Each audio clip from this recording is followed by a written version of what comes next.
Bonjour à tous, donc j'espère que vous allez bien. Séance numéro 2. Allez, c'est parti. Alors, rappel, la semaine dernière, on a vu que les trottinettes étaient un petit peu garées n'importe où dans la ville de Paris, donc sur les passages piétons, et sur les trottoirs, même sur la route de temps en temps. On peut les retrouver à terre, abîmées, dans des appartements, devant des boutiques, etc. Donc c'est un petit peu l'anarchie. Je vous ai demandé pour cela de me dresser en fait les problèmes rencontrés avec l'utilisation de ces trottinettes en libre service. Donc vous m'avez un petit peu répertorié les différents endroits où on pouvait trouver les trottinettes, c'est-à-dire elles peuvent être cachées dans des appartements, des boutiques. Donc c'est une grande perte de temps puisqu'on ne les retrouvera pas. On peut les retrouver aussi sur des places. Alors ça c'est plutôt intéressant puisqu'on va pouvoir stocker plusieurs trottinettes. Ensuite dans les rues, bah, ça gêne par contre les voitures, les piétons. Donc sur les passages piétons tout à l'heure, vous avez vu, hein. Les trottoirs, ça empêche le passage des piétons, ça empêche le passage des personnes à mobilité réduite, des mères de famille aussi, j'ai pas rajouté, mais il faut aussi y penser. Et donc voilà, il y a beaucoup de difficultés. Donc les questions qu'on pourrait se poser, c'est comment faciliter la recherche d'une trottinette en libre accès dans les différents quartiers de Paris et comment empêcher le stationnement anarchique des trottinettes. Alors une des solutions envisagées, ça serait tout simplement de parquer finalement ces trottinettes un petit peu comme les Vélib'. Donc notre problème, c'est comment concevoir un garage pour trottinettes tout en conservant l'identité de la ville de Paris. Bah oui, il ne faudrait pas que ce garage qui va être implanté dans une rue dénote avec l'ambiance, le lieu des différents quartiers. Donc parallèlement, vous savez qu'en 2024, il va y avoir les Jeux Olympiques, normalement. Donc l'objectif pour la maire de Paris, c'est d'accueillir dans les meilleures conditions ces Jeux Olympiques, de fluidifier une circulation piétonne et de véhiculer les habitants et les touristes. Alors, la maire de Paris fait donc appel à vous pour concevoir un garage à trottinettes en libre accès, en conservant l'identité de la ville de Paris, mais également en rappelant l'événement à venir, c'est-à-dire les Jeux Olympiques 2024. Ce travail est un travail fictif, vous en doutez bien. Alors, premier exercice, ouais, on est content, on le retrouve, il est là, le schéma du besoin. Je suis sûre que vous êtes ravis. Mais je pense à vous, vous voyez. Alors, ce petit schéma du besoin, il va falloir télécharger votre document élève sur le Drive et vous allez devoir le compléter. Alors, à qui rend-il service ce garage? Sur quoi agit-il? Dans quel but? Et n'oubliez pas de me faire la formalisation du besoin. La petite phrase sur le côté. On n'oublie pas.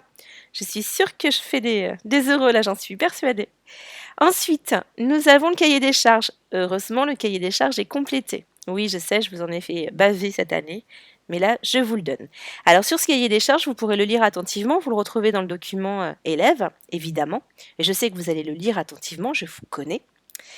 Et dans ce cahier des charges, nous, on va s'intéresser aujourd'hui à deux fonctions de contrainte. La fonction de contrainte FC2 et la fonction de contrainte FC3. Donc on les regarde de plus près. La première, FC2, c'est faciliter la circulation des usagers des voiries. Attention, ce qui est intéressant surtout, c'est que l'emplacement, vous voyez marqué choix de l'emplacement en fonction de la largeur. Attention, il faudra que la largeur soit de plus de 3 mètres. D'accord? Donc ça, il faut bien le retenir. Ensuite, donc mettez un petit coup de stabilo, ça serait bien d'ailleurs sur, sur ce critère. Et ce niveau, pardon. Ensuite, pour la fonction de contrainte numéro 3, être à l'image d'une ville de Paris futuriste et innovante. Donc là, on va travailler sur le design, sur la forme, hein, c'est vraiment là-dessus qu'on va insister. On veut une forme arrondie, il faut que ça soit original, il ne faut pas que ça soit comme d'habitude. Non, on veut quelque chose de sympa, mais aussi qui rappelle un petit peu l'événement sportif à venir, c'est-à-dire les Jeux Olympiques.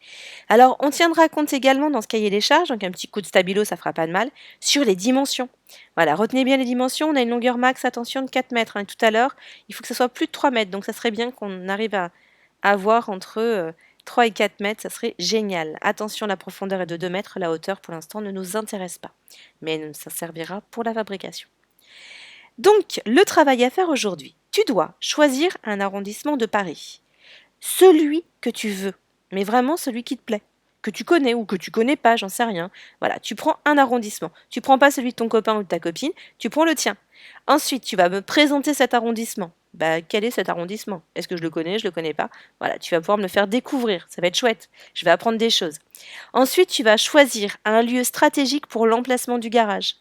Donc, il va falloir que tu observes avec Google Earth cet arrondissement, que tu choisisses un lieu stratégique.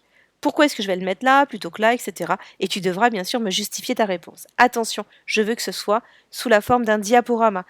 J'aimerais bien que tu utilises plutôt Keynote parce que moi je travaille avec Mac et je n'ai n'ai pas le reste. Donc, ou au pire des cas, tu transformes ton diaporama en point PDF si tu le sais le faire. Et puis si tu sais pas faire, ben, je me débrouillerai quand même. Voilà, alors peut-être petit conseil quand même pour t'aider. Choisir un arrondissement dans Paris, bah, tu prends, comme je te dis, celui que tu veux. Attention, il n'y a pas de retour en arrière. Une fois que tu es parti dessus, tu restes dessus. Tu prends le 15e, le 8e, le 6e, le premier, comme tu veux. Présenter cet arrondissement. Choisis 5-6 photos. Voilà, tu prends 5-6 photos qui te plaisent. Peut-être que tu vas me le présenter par ses monuments, ses installations sportives, son histoire, les musées, les parcs, les incontournables, en fait, en gros, de l'arrondissement. Mais c'est aussi à travers tes yeux, si tu le connais bien, ce que t'aimes toi à l'intérieur. Voilà. Et si tu le connais pas, bah, tu vas le découvrir en même temps que moi. Troisièmement, choisir un lieu stratégique dans cet arrondissement. Attention, hein, tu fais bien attention aux fonctions de contrainte, c'est-à-dire notamment aux dimensions, la largeur, hein, la longueur. Attention. Repense un petit peu à ce que j'avais donné au début, revisualise la vidéo si tu veux, au niveau de la carte mentale. Il y a peut-être des points stratégiques hein, qui vont te permettre de choisir un lieu. Utilise Google Earth, tu me fais un emplacement. Alors voilà, ce que je veux précisément, c'est que avec Google Earth, vous me faites une capture d'écran, vous me mettez une petite croix rouge pour me dire exactement c'est ici que je veux installer mon garage pour les trottinettes. D'accord? Et enfin, tu me justifies ta réponse. Pourquoi tu l'as mis ici? Voilà. Si vous avez des questions, vous savez que je suis à votre disposition. Vous m'appelez pas, pardon, vous m'envoyez un mail. Et le travail est à faire avant le lundi 1er juin. Vous m'envoyez votre schéma du besoin. On est content, oui, je sais. Et vous m'envoyez votre diaporama. Je vous souhaite une bonne journée. À bientôt.